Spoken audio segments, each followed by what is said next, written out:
Throughout the last 50-odd years, countries tried to band together to design military hardware. Many tried, many failed. Too divergent were the ideas, too inflexible the standpoints. But today's example is different, with not just two, but three nations overcoming the inherent problems of multi-nation development, producing one of the most recognizable and beloved jets in modern history, the Panavia Tornado.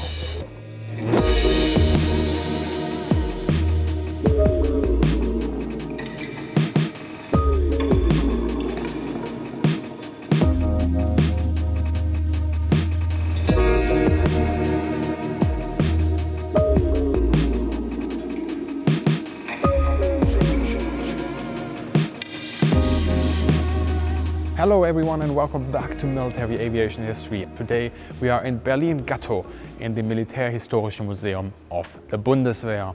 Today's feature is on the Panavia Tornado IDS, an aircraft with a very unique success story and an aircraft also that remains in service in Germany, Italy, Saudi Arabia, and it was only just phased out of the Royal Air Force. As a staple of air power in these respective nations, let us explore the history of this machine before jumping inside.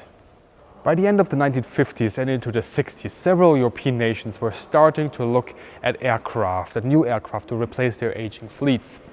Throughout this time there were talks, whispers more like, to start developing an aircraft among the various main European countries. Point in case, for example, was the French and the British development of the AFVG, the Anglo-French Variable Geometry aircraft, which ended in failure. The joint development of Concorde also was difficult, and the introduction of the Jaguar had not been an easy one either. AFVG bore no fruits in the short run. The British Aircraft Corporation tried to push forward with the TSR-2, only to be rebutted by their own government, who preferred to acquire the American F-111, which it did buy in the end.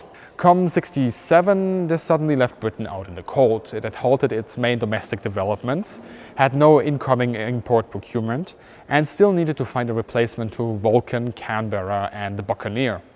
Aircraft development takes time, but with no immediate progress, there was the danger of, falling behind. Thus, with France going its own way, riding on the success of Dassault, a new partner was needed. And this is where we insert West Germany. Germany was of course divided into East and West, and this was where the front lines of the Cold War were drawn. The West German Luftwaffe had been established in the mid-1950s and had initially been equipped with Western hand-me-downs. Built up to strength, it needed a replacement for the F-104G Starfighter and the Fiat G91. This job was given to the EWR consortium, which had been made up of what remained of the companies like Heinkel and Messerschmitt. So with no other option but to deal with the Germans, BAC decided to be pragmatic and just get cracking. There was some resistance at first. The Germans were working with the Americans at this time, specifically Northrop, of course, on the Advanced Vertical Strike Aircraft, or AVS. Yet at this point the trend was of course going away from aircraft purpose-built for one specific role, be that interception or bombing or strike, to a multi-purpose platform that could do all three in one package. Thus in 1968, Belgium, Italy, the Netherlands and Canada joined the Germans in the MRA-75 program, meant to provide a multi-role aircraft by 1975. Effectively, this also torpedoed the collaboration with the United States. The Brits, however, were in luck, as the Germans, who led the program, had similar goals and timeframes. Belgium and Canada, however, dropped out, and the remaining nations joined into a joint company to tackle this project, Panavia. 1/3 of the total shares went to the Brits and the Germans respectively, while the last third was divided between the Dutch and the Italians. The only problem here was that the Brits were designing a twin-seat, twin-engine aircraft, project named Panavia 200, while the Germans, perhaps inspired by the Fiat G91, were going down the route of a lighter single-seat, single-engine design, Panavia 100. A compromise was found in a scaled-down version of the British design, incorporating parts of the Germans, such as the outboard wing pivots and the wing glove design, which eventually actually gave the final aircraft that distinctive look. The multi-role combat aircraft, or MRCA, was shaping up. The British experience in jet aircraft development over the Germans at this time began to show throughout this process, with the latter agreeing to follow the advice of the former in various matters related to the design, most notably, of course, the power plant arrangement and the fuselage design. From their side, the Italians actually had influence, for example, over the variable intakes.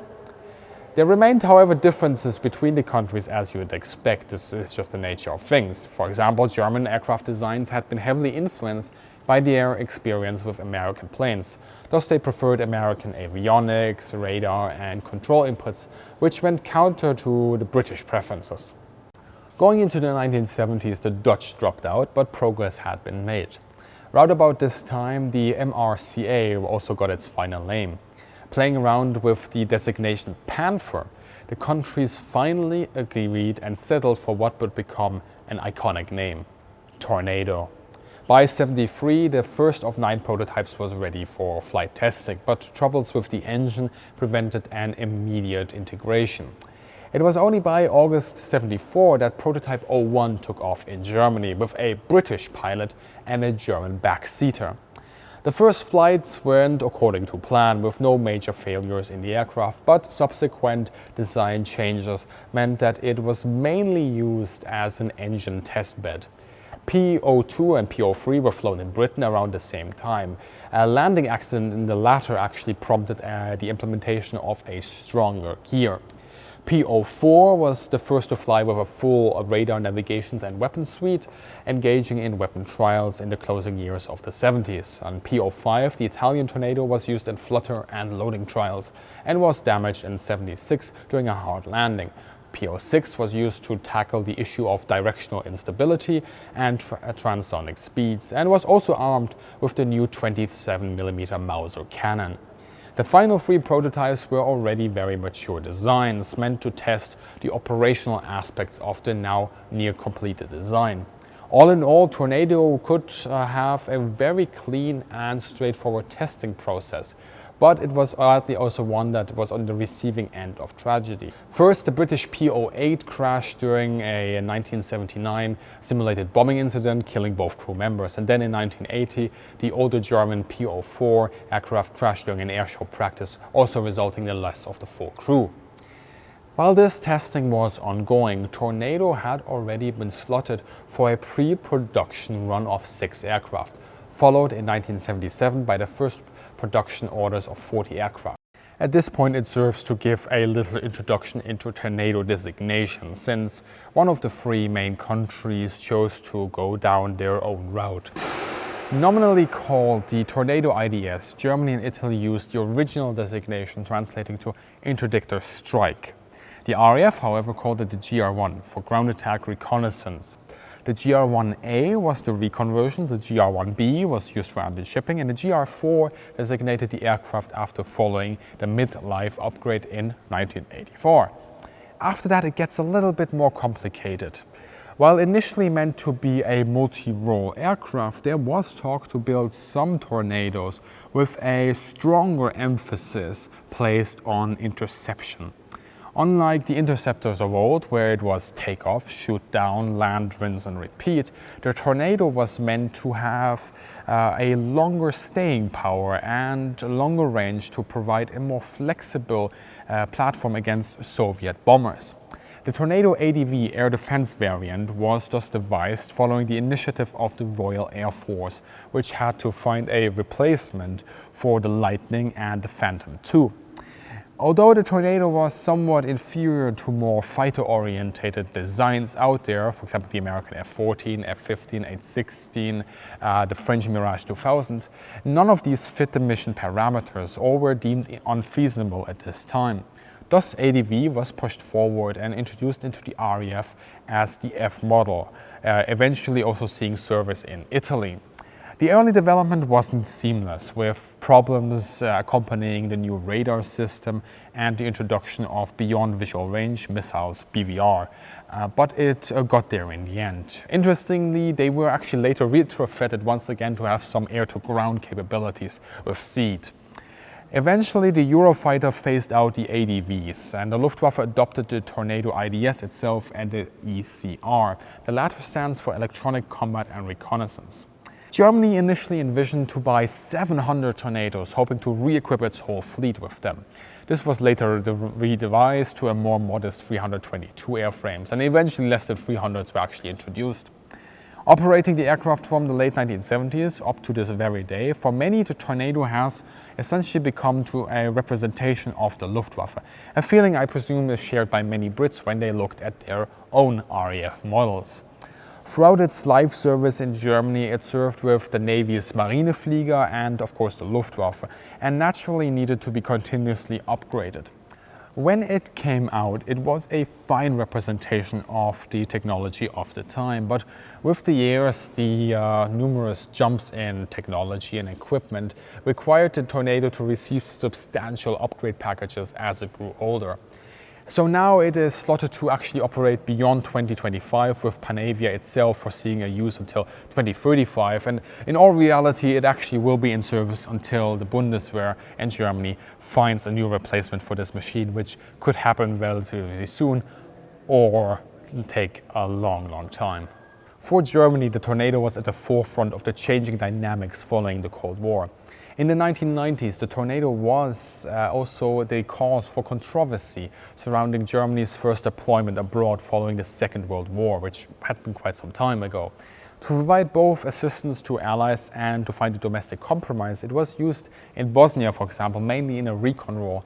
But by the 1999 Kosovo War, Tornado IDS aircraft were used for reconnaissance, but also for electronic warfare and bombing, which did cause quite some debate at home.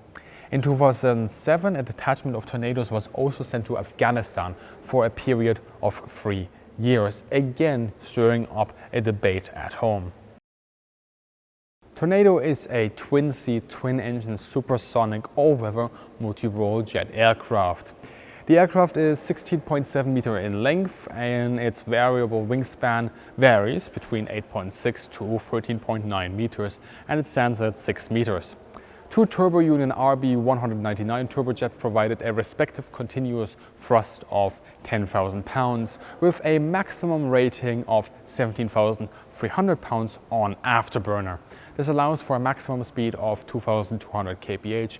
Now, the aircraft has an empty weight of 14,000 kilograms with a maximum loaded weight with everything on board of 27,000 kilograms.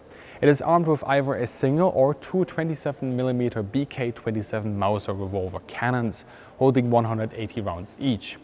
The Tornado can furthermore be equipped and armed with a plethora of weaponry, a mishmash really, of missiles from AM-9 Sidewinders to AGM-65 Mavericks to the Seed Alarm missile and so on. Other options of course include laser-guided bombs up to 2,000 pounds, cluster munitions or tactical nuclear payloads. Drop tanks and recon pods are also available should you require them. One of the main features of the Tornado are the variable sweep wings that can be swept at any angle between 25 to 67 to ensure good performance at low and high speeds. At low speeds, the wings could be swept forward. At higher speeds, they'd be swept aft. This was done manually by the pilot. However, in the ADV variants, there was an automatic control built in. Now you might now of course wonder what happens to the payload once the wings sweep backwards. Easy, the pylons on which they are mounted are pivoting, and this ensures that the relevant device that is attached to the wing is actually looking continuously in the direction of travel and doesn't damage the aircraft as the wings sweep backwards, or doesn't cause any unnecessary drag. Now, variable sweep wings are not exactly ideal from a maintenance standpoint, and also they increase significantly the complexity of the design. Now there are many planes of course that use them. There is the F-14 Tomcat, there is of course also the Aardvark or the MiG-23 Vlogger. However, the design itself, when you look at the grand total of aircraft that have such a variable speed compared to those that don't, you will see that there is a tendency to really omit this sort of design and just go with a conventional wing design, whether it be a delta wing, a straight leading edge, and so on. But enough talk, let's go back inside. As I jump into Tornado, I just want to say a big thank you once again to the Militärhistorisches Museum Berlin-Gatow for allowing access to this machine and for this fantastic support by the team on site. Depending on where you live at the moment, you might see some local museums opening up, and as you know, museums and other places as well have suffered quite heavily during the corona crisis. So if it is safe for you to go to a local museum if they're opening up again, think about doing so, and as you're going there, maybe, if you will fancy it, also pass by the gift shop. You might find something that you like, and at the same time you will also be supporting a place that keeps history alive. And I also want to give a special thank you to Sally McClone for her help with this episode. I also want to give a quick shout out to my patrons and channel members who make Inside the Cockpit this series possible. Without their support, it would not be possible to travel to these museums and film this sort of content. So if you enjoy it, consider supporting the channel either via Patreon or channel memberships. Now, as you can see, I jumped in the front seat here, so this is where the pilot would be sitting, and we are starting on the left console as usual. The prominent yellow-black handle here is the crash panel, and when pulled it reveals 4 different buttons. One for the fire extinguisher, 1 to shut off the battery, and 2 to shut off each engine. To the left of this panel is also the oxygen connection and supply panel. Moving along the upper side of the console, the radio control panel for VHF and UHF, and CSAS, that's Command Stability Augmentation System. This is an analog system connected to the autopilot and flight director system, that's AFDS. Together they make up the fly-by-wire system of the aircraft. In a nutshell, CSAS allows the plane to retain stability across speeds and altitude. Moving along the console, still on the upper side here, we find AFDS, that's of course autopilot and flight direction system I just mentioned. Moving to the lower left console, we have the bomb release safety lock for both sides, as well as CCS, that's the communication control system. Then we come to the hand controller for the pilot to use in conjunction with his forward mounted displays. The forward ball control indicated now gives slew and reticle control in X and Y axis, and the larger switch is the cancel visual offset button, whereas on the underside of the controller you find the insert trigger, allowing, for example, marker position information to be sent to the main computing system. On the very outside of these panels you find the emergency canopy release, the emergency air brake release, as well as the flap lever, which is linked to the throttle quadrant. Speaking about the throttle quadrant, here we have the throttle controls. The throttle is a simple push and pull, with each lever operating the respective port and starboard engine. Not in view here are the range control, air-to-air override and radar reject button, which are on the far side of the throttle controls. Integrated on the throttle is the air brake and maneuvering flap switch. Backwards and forwards moves the air brake, up and down moves the maneuvering flaps on the leading and trailing edge of the wings. And in the back of the switch we have the relight push buttons. The catches below prevent an accidental shut-off of the fuel supply when moving the throttles to idle. And on the left is of course the already indicated flap selector, whereas on the right we have the variable sweep lever. You can see the respective angle indicated right next to it. Beyond the quadrant we then have the engine starter panel. Moving forward to the left upper console we have the trim angle indicator, the undercarriage lever, and the emergency external stores jettison. To the left, the emergency undercarriage lever. And above this, we have the position indicator for the air brakes, slats, and wings. Now we move on to the main instrument board. To the left, the undercarriage position indicator and the standby radar altimeter. Below this, the vertical speed indicator in feet per minute, as well as the speedometer with an integrated Mach counter. Below this you'll find the altimeter. Moving on to the center, to the top we have the E-scope, a radar display displaying the terrain profile in front of the aircraft. The X-axis shows the distance, whereas the Y-axis the angle of view on the terrain. This scope can also be set to RPTR, repeater, at which point the ground mapping radar view is presented. Below the scope we have the gyro attitude direction indicator, currently showing a very aggressive flight direction. The empty socket here would usually house the HSI, that's the horizontal situation indicator. Then moving to the very center of the instrument board, the main scope here is the repeater map display. Between the pilot's legs in the central console, you'll find Weapons Control Panel 2. The main panel, however, remains with the Weapons System Officer in the back seat. Below this, you find the Rapid Takeoff panel. Now we move on to the right-hand side of the instrument board.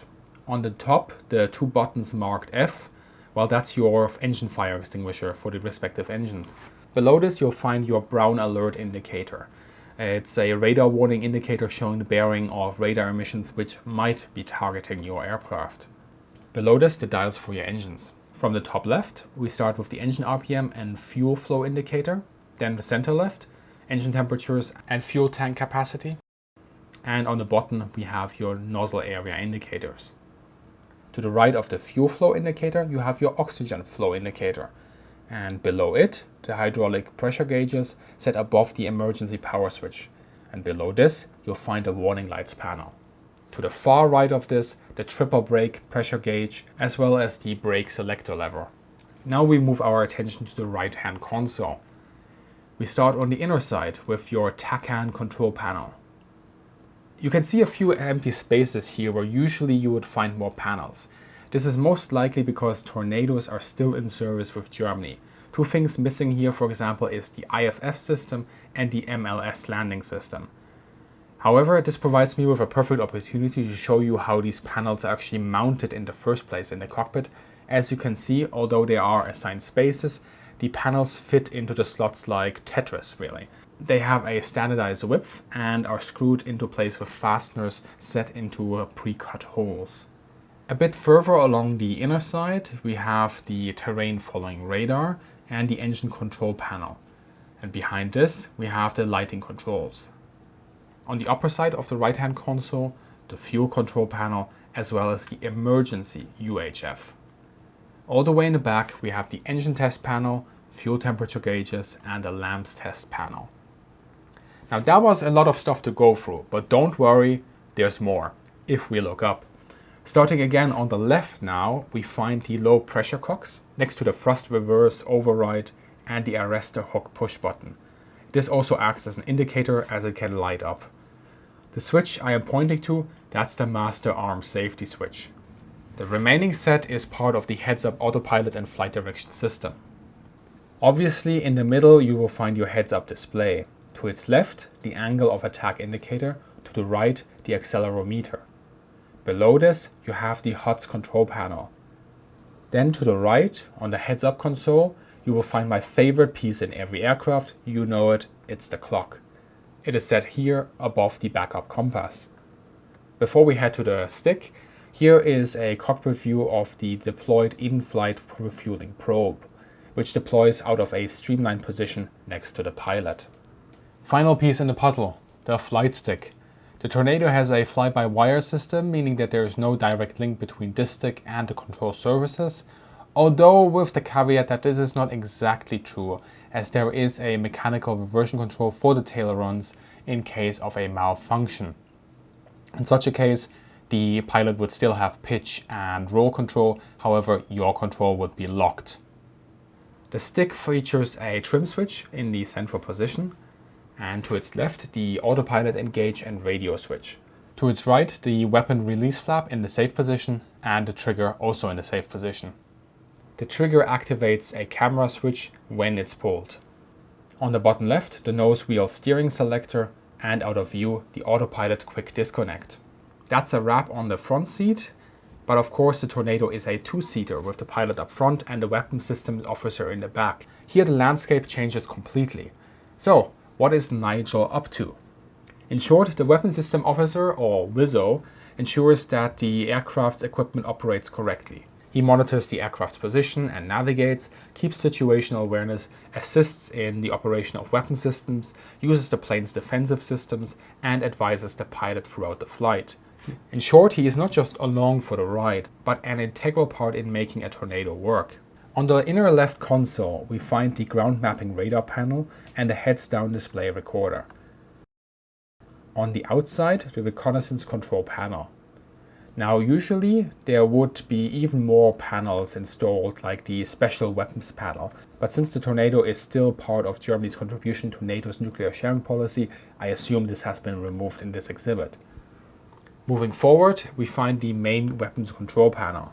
To the left we also have the gear position indicator and an oxygen content gauge.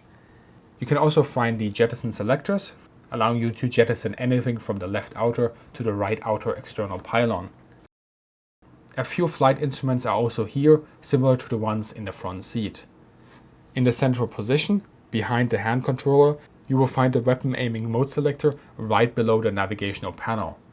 The same radar warning receiver as up front, but this time with a control panel. Notice how somebody has marked in quick reference numbers for the heading with 2, 4, 8 and 10 o'clock, but I don't know if this was done during the operational use of the plane. Further to the right, we have the ECM controls as well as your defensive systems of flare and chaff. A warning lights panel rounds up this part of the cockpit. Then we go to the right-hand console, and all I can say is buttons. On the inner side, all the way in front, is the old cassette player. This was initially used for mission data, but could also be used to play music or record voice. Later on, with the sneaky use of a cassette adapter, the crew could also use an iPod or a similar device to play music through this. On the inner side, you will find your inertial navigation control system and your SAR, the secondary altitude and heading reference control panel. Behind that, your lights. On the outer side, however, your communication control system, CCS, as in the front seat, and this is followed by the VHF, UHF and HF control panel. And you also have Odin, which allows air-to-air and air-to-ground data transfer. The black-yellow lever on the outside is the command ejection selector, set next to the seat and lamp control. The mission data entry system, MDE, is located here as well and allows data transfer between the aircraft and a portable memory device. Just like in the front seat, so that he doesn't feel out, the Wizzo also has a stick. However, this one works slightly different. Instead of steering the aircraft, it is used in conjunction with the displays and gives a more direct control for navigation and targeting. It can be moved in X and Y, resulting in corresponding movements of markers, cursors, or the map depending on the selected system in the HUD displays. The red button is the main insert push button, allowing you, for example, to insert map data positions into the main computer based on the marker's position on the display. The button that holds the traditional trigger is a spring-loaded 3-position control switch, operating the azimuth of the ground mapping radar or operating the targeting pod. The larger switch on the side toggles you between cursor and markers on the central scope. Up is marker control, down is cursor control. Somewhat hard to see here, the intermittent radar trigger, allowing you to update radar information. This was often used to limit the radar signal on the Tornado. On your way to the target, the radar would not transmit until this trigger was pressed, which could be done in short bursts to update relevant information on the way in, and as such was also a way to limit the chance of detection. Then let's move on to the heads-up display and scope. You'll find a TV screen on either side of the central scope, the systems officer to display information, usually focusing on navigation and weapons. The scope in the middle is the combined radar and map projector, featuring controls to either side and below. And then also you have an AOA indicator and angle of attack indicator to the top left. Tornado is still in service with several nations, but it is starting to age. After receiving substantial upgrade packages, the first to say goodbye to the aircraft was, of course, the United Kingdom and the Royal Air Force. After a 40-year-long service, the aircraft was retired on the 1st of April 2019. Previously, it had conducted various farewell flybys across the country, and this gives you sort of an idea of its popularity and iconic status, at least in Britain. Unlike Britain, however, who have the F-35 coming up, Germany have no real replacement so far. The aircraft remains in service, although, well, there is more and more talk about fielding something that can actually fulfill the role that Tornado currently holds. But again, the choice and the corresponding costs remain a very difficult subject. For now, Tornado ain't going anywhere, and heck, maybe it was likely to celebrate even its 50th anniversary. I hope you enjoyed today's episode, and if you did, please consider supporting us on Patreon to help fund more content just like this one. I want to thank the Militärhistorische Museum here in Gatto for allowing us to get very close with this magnificent machine. If you want to visit this museum, all the information is in the description below. Remember to like, share and subscribe, and as always, have a great day, good hunting, and see you in the sky.